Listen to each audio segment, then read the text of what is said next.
I poured the wine slowly, letting the red swirl like blood catching light.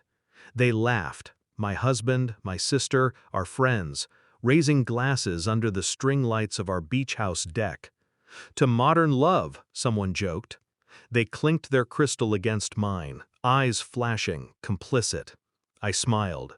The kind of smile that stretches too easily, that hides everything sharp beneath. They didn't notice my hand linger as I refilled their glasses. They didn't taste what I slipped inside.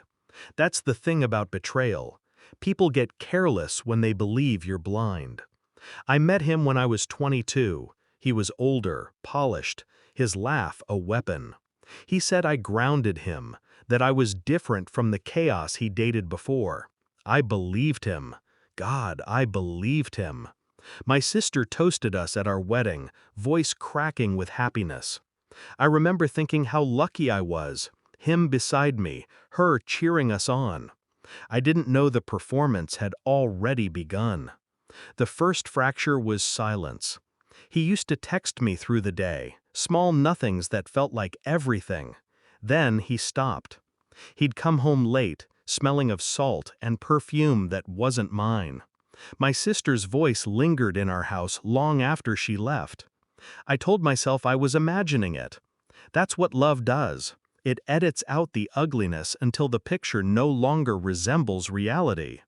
Until the night I found her earring, by our bed, still warm in my palm.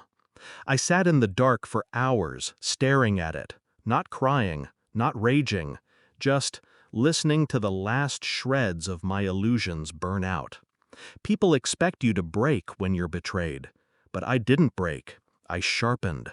I didn't scream. I didn't confront. Instead, I started watching. Patterns emerged, weekends with clients, late-night drives that ended 2 blocks from her place, whispers that stopped when I walked in. And the friends, their glances, the forced laughter, they all knew. That knowledge didn't crush me, it armed me. Because I am not impulsive. I am patient. And patience makes revenge feel inevitable. The plan began with a lawyer. Not the kind you find on Google, the kind who enjoys puzzles. I told him everything. We built a map, assets, accounts, property titles. Every piece of paper they thought secured their power. The beach house was the crown jewel, my inheritance. They wanted it more than me. They let them. For a while. Then I set the stage. I sent the invitations myself. Reunion weekend. Laughter, drinks, ocean air. They came greedy for nostalgia and free liquor. I watched my sister arrive in a dress I'd once loaned her. My husband kissed her cheek too long. Friends cheered, as if betrayal was sport. My stomach didn't turn. It calcified. When they toasted to modern love, I poured.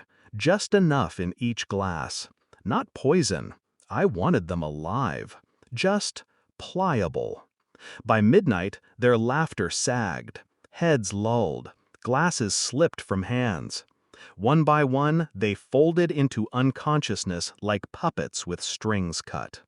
When they woke, the world had shifted. The moon bled silver over the pool. They were cuffed to chairs, wrists clinking against metal. Fear spread slow, like ink in water. My husband blinked at me, confused. My sister tested the cuffs, her voice breaking first. "What is this?" I didn't answer. I laid papers on the table. Ownership transfers, declarations, signatures required. They realized then, this wasn't about blood, it was about power, about erasing their grip on what was mine. My lawyer stepped from the shadows, pen in hand, calm, professional, almost bored. "You sign," he said, "or you stay here until you do." The panic was delicious.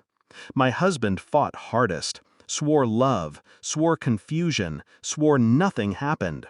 Lies spilling like bile.